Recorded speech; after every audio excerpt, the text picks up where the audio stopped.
From Recorded Future News and PRX, this is Click Here.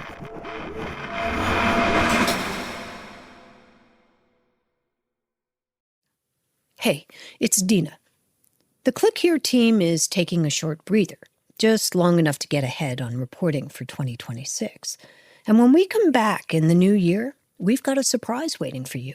It involves transmitters and antennas, and let's just say we're going back to our roots. More on that soon. For now, we want to revisit a story we spent more than a year reporting. It starts in a small classroom in northwestern China, where children once learned to sing and count in the language of their ancestors, Uyghur, which, it turns out, the Chinese government frowned upon. Their teacher became suspect, the founder of the school became an enemy of the state. This is the first part of a series called Erased, a Click Here investigation into how China is trying to wipe out Uyghur culture, one law, one app, one person at a time. Here's the story.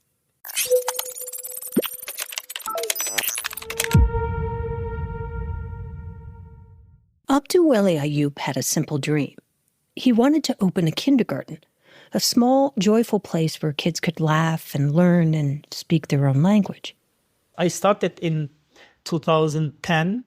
First, I wrote about it. First, I wrote my dream and what it looks like and how we do this and all of my idea.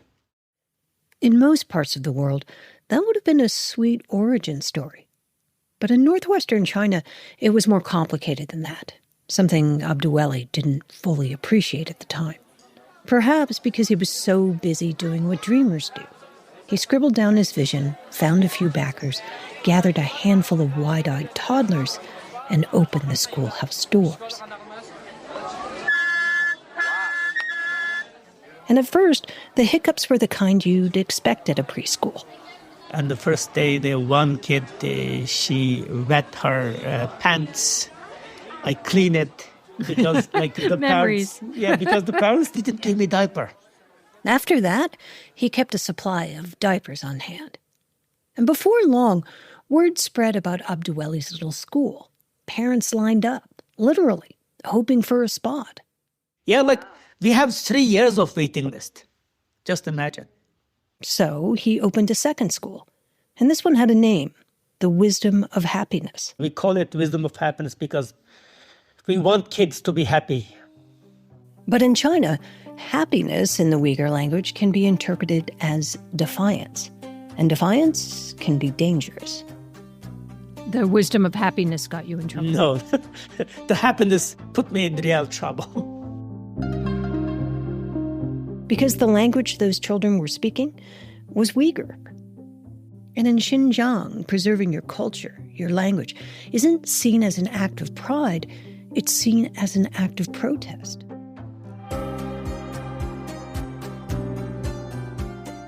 I'm Dina Temple-Raston, and this is Click Here, a podcast about all things cyber and intelligence. We tell true stories about the people making and breaking our digital world. And today, the first in a 4-part series on how authoritarianism begins.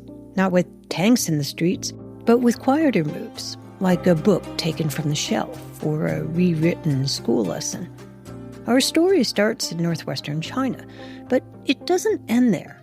Because when governments, from Moscow to Mississippi, start demanding sameness, when difference becomes defiance, what's happening in China stops being foreign policy and starts feeling like a warning. Because cultures don't disappear overnight. They're dismantled, deliberately, piece by piece.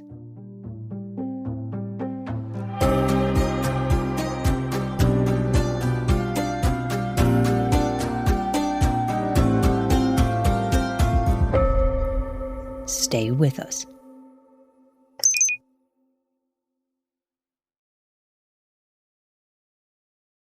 You're listening to Click Here. I'm Dina Temple-Raston. If you were to tell a young Abduweli Ayup that his people were oppressed by the Chinese, he would have been surprised to hear it. I didn't feel any discrimination when I was really young because There is no Chinese to discriminate us. Han Chinese make up about 90% of China's population. But in the far northwestern reaches of the country, where Abduweli was born, most people are Uyghur, a mix of Turkish and Asian ancestry, a Muslim minority with their own culture and language. In fact, for Abduweli, Chinese was literally a foreign language. I don't know Chinese speak Chinese. I assumed all of the people are speaking Uyghur. Was Chinese sort of like a foreign language? The same way we might take French or Spanish. Yes, or it's a foreign language, yeah. One of the foreign, Got it. Yeah. But as he got older, he did start to notice some small things, like no one in his school books looked like him. And I asked my father why, and he said that don't ask these difficult questions. You will understand when you grow up. So when I was young, I really wanted to grow up because I really wanted to know.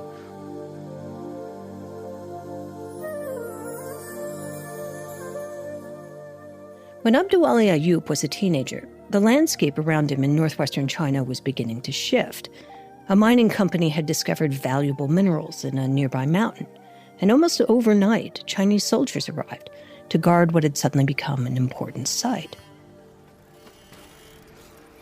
One afternoon, Abduweli was riding his bike, just a kid out with his friends. Chinese soldiers were a fixture in Xinjiang by then, and everyone knew the routine. You pass them, you stop, you nod, you show respect. But that day, his friend looked at him and said, "I dare you, ride right past them. No stopping, just pedal." For us, if anyone can pass that line without saying hello, we feel ourselves we are hero. It was a game. Yeah, it was a game. We are kids. How do we know? The soldiers weren't playing. They surrounded Abduweli and beat him with sticks and the butts of their guns. His father had to pull them off. That night, Abduweli couldn't even sit down. But it wasn't just the violence. There were smaller humiliations, like they'd invite soldiers to eat fruit from their orchards, but instead of picking it, the soldiers would shoot it off the trees, leaving their orchards littered with bullets. Or they'd shoot people's pets. It seemed just for fun, just to remind everyone who was in charge.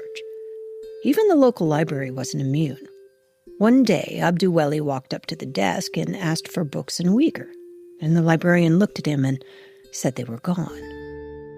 She said that I couldn't give you those books because those books are banned. At that time, she cried because very few books, and the books are banned. That's how it starts.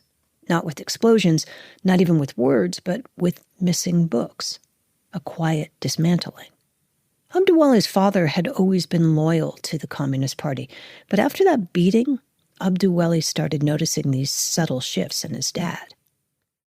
Before, my father just collect books randomly. Then he started collecting books deliberately. And before, he doesn't read a lot about history. Then he started to read about history and then talk about it. His dad kept those books in a secret box, his own quiet rebellion against forgetting. And that small act of defiance planted a seed in his son. When it came time for college, Abduweli chose linguistics. He'd started to understand the power of language, and he wanted to protect it and preserve it. Eventually, that took him to graduate school, in Kansas of all places. It was a long way from Xinjiang, but the questions that haunted him about identity and belonging, they came with him. And then something happened. Something small and personal, but it hit like a lightning bolt. It happened after he enrolled his daughter in a local Kansas preschool. When she came, she speaks Uyghur fluently. She was perfect in her Uyghur, but she lost her language in the U.S. in 6 months. 6 months. And while this was something he'd been studying, it felt different when he saw it happen to his own family. As a linguist, I knew I knew how language will disappear, like 3 generation, yeah, blah, blah, blah. Like this is a theory. I know how language will die. That's my nature. But when it came to me, when my daughter lost her language in 6 months, and I said, no. And that was the moment he realized that language isn't just how we speak. It's how we remember who we are. It's how identity takes root. And once he saw that clearly, he started to see something else.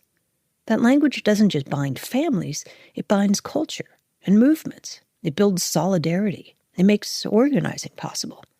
As Abduweli put it, language is what turns lots of grains of sand into stone.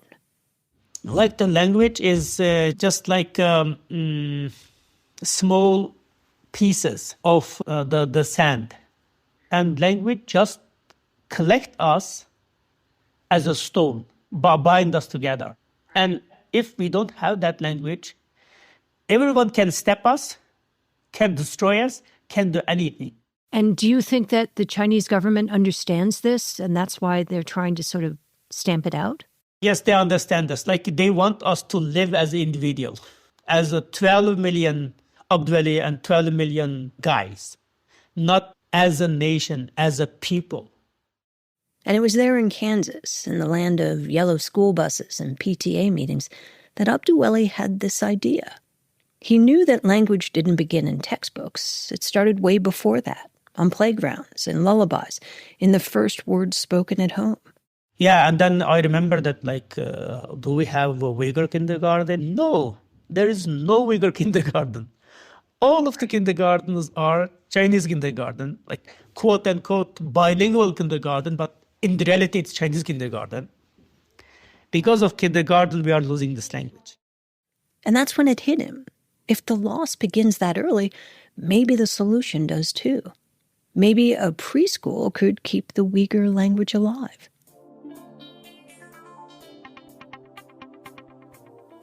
He couldn't wait for someone else to act. He would go home and build something no one else had. A school where Uyghur would be the first language children heard, not the one they forget. A quiet rebellion. And then I thought that, oh, this is the way. Let me start with this.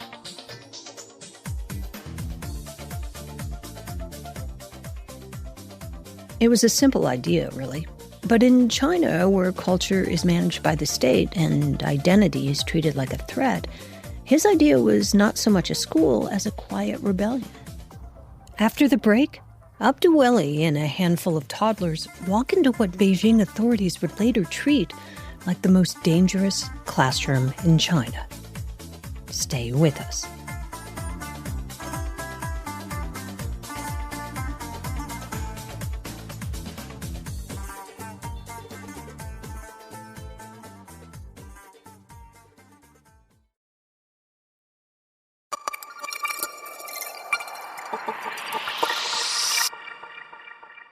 When Abduweli returned to China, he went to work trying to build his kindergarten. He started gathering support, looking for investors. And his pitch was simple. Look, this is the way to keep our language alive. But even that was too bold for some. And they already afraid of my idea, like about this promoting Uyghur language. Oh, really? Yeah, it was a dangerous idea.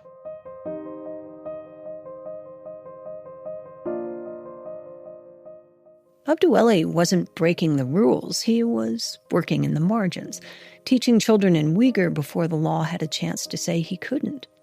The Mandarin language was mandatory in primary school, but for kindergartens, the rules weren't so clear.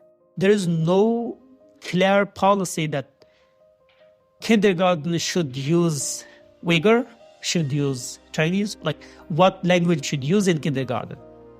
So he slipped in through that gap. Finally, his brother took a chance on him and invested $80,000. And then, in another stroke of luck, a friend offered him a building for the school. Abduweli started recruiting, just 6 students to start. And with that, the first Uyghur language kindergarten was born. And they gave it a name that mattered. We call it Nurhan. Nur means light Han means king, light of king. It looked like any kindergarten, with nap time and snack time and then music time.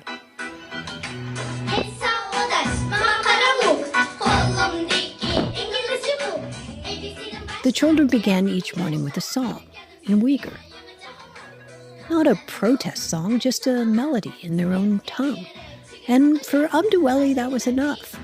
He'd sit in the front row smiling, because this wasn't just music. This was language, alive and out loud.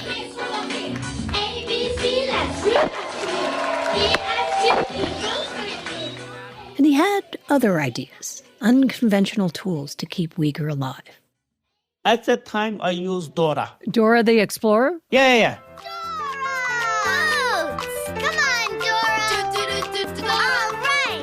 Why I use Dora? Because there is an English part and there is a Spanish part, right? Right. The Spanish part I use Uyghur. Wow. You just dubbed it over. Yeah. It wasn't flashy, but it worked. After a few short months of this, they got some official visitors. State security officers showed up asking for names and phone numbers and the list of parents who dared to send their kids there. I expect that to happen, but not that quick. And when they left, what went through your head? I felt happy that they couldn't really understand my writing. What do you mean? Because I was not only writing about like the linguistics or kindergarten or something like that. I was writing about also about human rights. What should we think? Why should we think that way?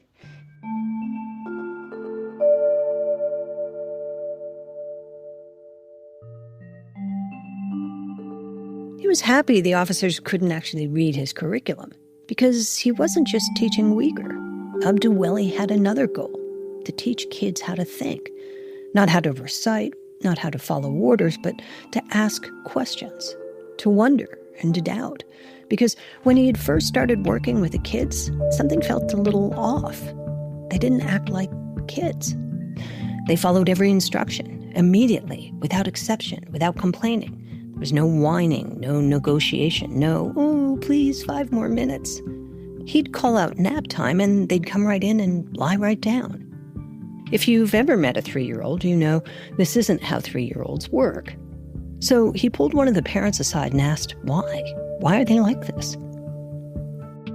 I said, why your kids just listen to my word really carefully, just not act like a kid? She said, it's because of the former kindergarten. If the kids don't listen to them, they just beat them. That's why she's afraid. These kids learn that behavior. It's because of Chinese education. In Chinese schools, asking questions and standing out isn't encouraged. It's discouraged, actually, systematically. Fitting in isn't just a cultural expectation, it's policy. So obedience is woven into every lesson, right alongside math and reading. And that's what made Abduweli's next decision feel almost radical, maybe even revolutionary. He gave the kids choices. No more forced naps, no more because I said so. They could choose what to eat, whether to sleep, whether to speak. It was a kindergarten, but it was also something else, a place where children were learning what it meant to be free. So we didn't only teach kids language, we teach kids how to be an independent human being. We gave them choice. So this was a kindergarten, not just of Uyghurness, but of love as well. Yeah. It worked. The school took off. 6 kids became 24, then 100, then several hundred. I didn't do any advertisement, but people, I don't know, how do they learn? And then people started coming from different cities. Come and they recorded the schools and they make a video and like they spread it on their smartphone. It spread hand to hand, phone to phone, mother to mother. And the kindergarten stopped being just a kindergarten. It became a movement. They started calling it the Mother Language Movement. A quiet revolution, one classroom at a time. But movements, even quiet ones, don't go unnoticed forever. When they moved to open a second school, the new director did something different. He filed for a permit. The government said no, so he posted the rejection letter online. He rejected by local government, and then he posted it online.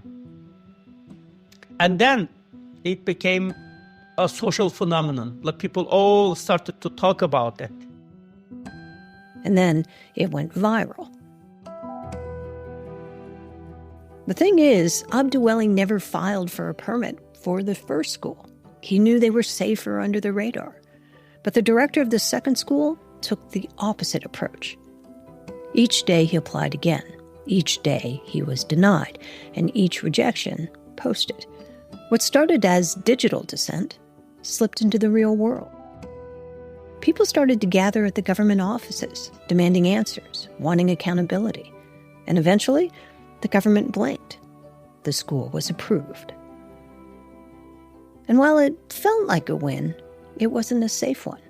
Because in going public, the director had crossed a line, one Abduweli had spent years carefully navigating. And the response was swift. Police began harassing the staff. One by one, they quit. Then the director himself stepped down. And finally, the landlord pulled the lease. And then, the place we rented, she said that I'm not going to rent this place anymore. And we said, we have 5 years contract. Our school paralyzed because we can't get that money back. They had to shut down, though pieces of it were still there. Blankets, toys, stacks of children's clothing in heaps in empty classrooms. Things that kids had touched and played with, but were left behind because their parents were too afraid to retrieve them. We had 2 big rooms full of the students' clothes and the students' quilts and the sheets. 2 rooms full of those items which students use in daily life. Think about it. And he did. The movement had grown too quickly, too publicly. And now it felt like it could break, or worse, even explode if people heard about the shutdown. Because, look, there are online 1.5 million people are following us. They will take some action against the government. Bloody clash will happen. And then people will be arrested, and the people who followed the movement will be in trouble in the future. I don't want that to happen. So he created a story, a way to quiet the tension. He rented a new building nearby and told everyone that the school was simply relocating, nothing to worry about, and invited volunteers to help renovate it for students he knew would never be there.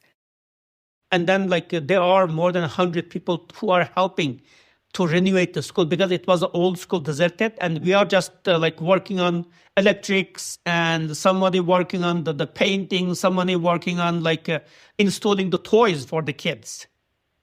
I am doing this, but I know I'm fooling the people. He kept up the act to keep the peace and to buy time to figure out his next move. But that time was cut short. One day, during the renovation, a black car pulled up. Security officers stepped out. And Abduweli knew exactly who they were, but he stayed in character. He started walking to the car and told the volunteers he'd be just a minute.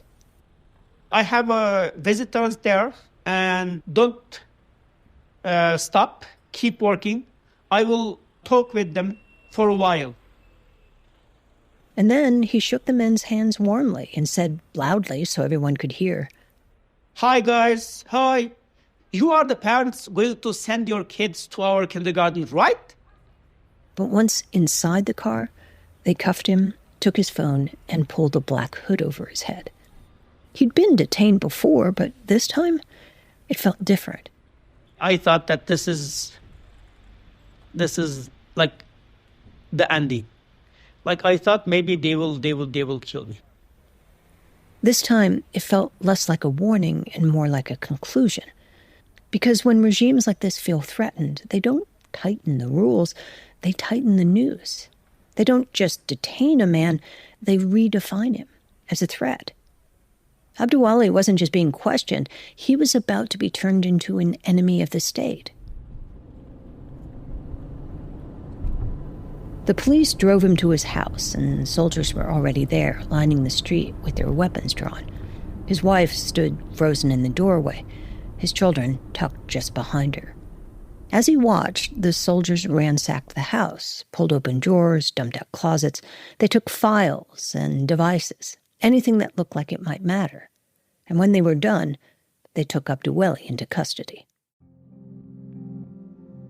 What followed was a year in a succession of different jails and hours of interrogation.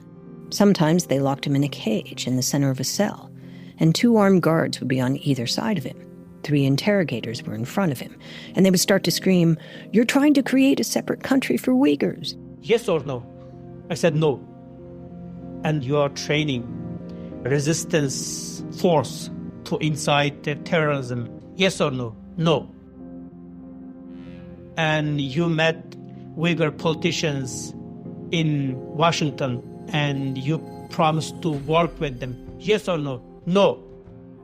And then they reached for their metal batons, slid them under his arms. And then they put electric shock. And turned on the current.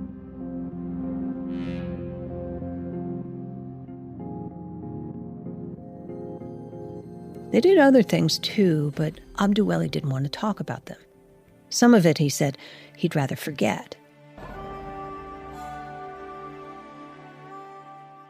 Eventually, he was sentenced. He got 18 months in prison and ended up serving 15. And when he walked out, the world he stepped back into wasn't the one he remembered. I found the Uyghur homeland changed completely, just like day and night. Like every Uyghur neighborhood, like every 500 meters, there's a checkpoint, and every 10 Uyghur family controlled by one guy. Each block had one guy assigned to watch the families. There were cameras everywhere, making it clear that every word might be recorded. Uyghurs now had to carry a special ID card. And if the authorities had accused you of wrongdoing, every time the card was scanned, a special sound would ring out. When you swipe your ID card to get on the bus, and then the sound.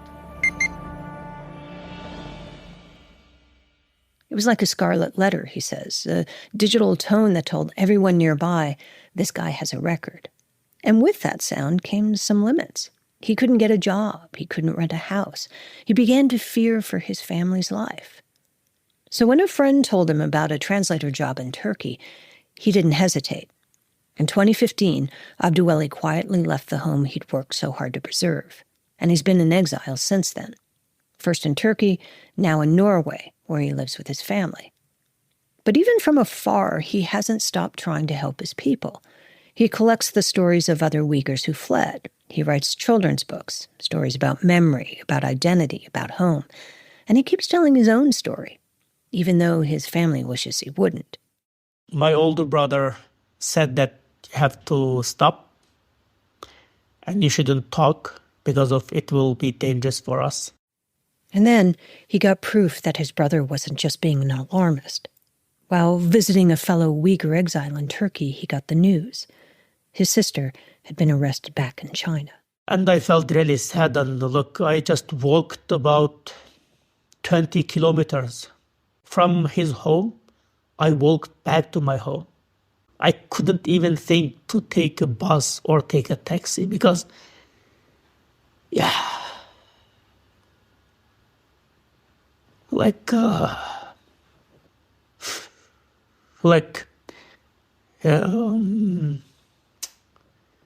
it is really hard. It was heartbreaking. He knew she'd been arrested not for anything she did, but just for being related to him. This was the regime sending a message. You can run, but your family can't hide. Another attempt to silence him. But the problem is, not only my sister, there are like all of my friends being arrested. All of my friends, all of the parents who sent their kids to me, and they being arrested. And how can I say that, yes, because of my sister, I should stop? What am I doing? They have also family. They have also kids. They have also sister and brothers like me. They know it will be dangerous, but they did to keep the language alive. They told me that this is our last defense. And when their life is in danger, how can I keep silence?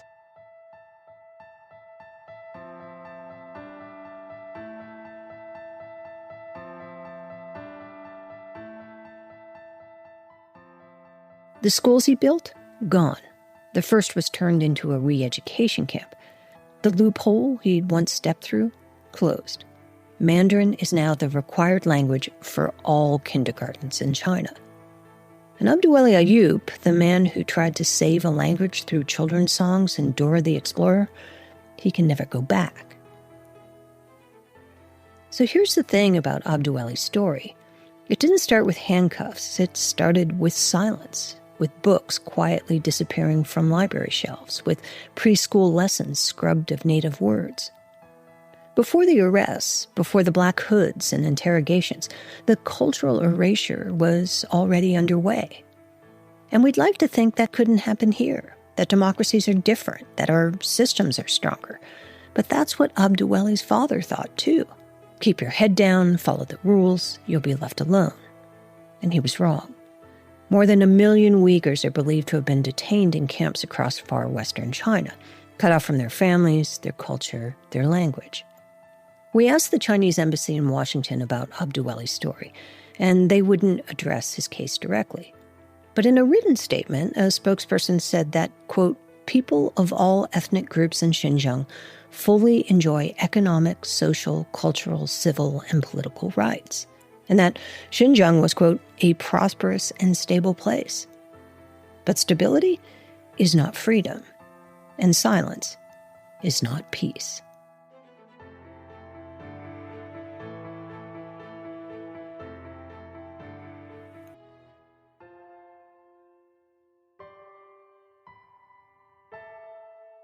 This is Click Here.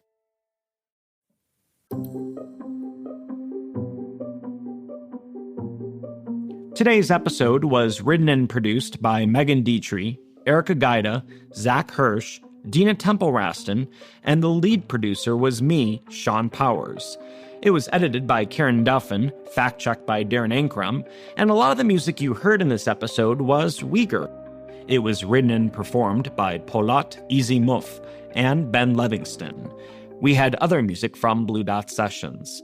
Our staff writer is Lucas Riley, and our illustrator is Megan Goff. Our sound designer and mixer for this episode was Dante Hodge. Click Here is a production of Recorded Future News and PRX.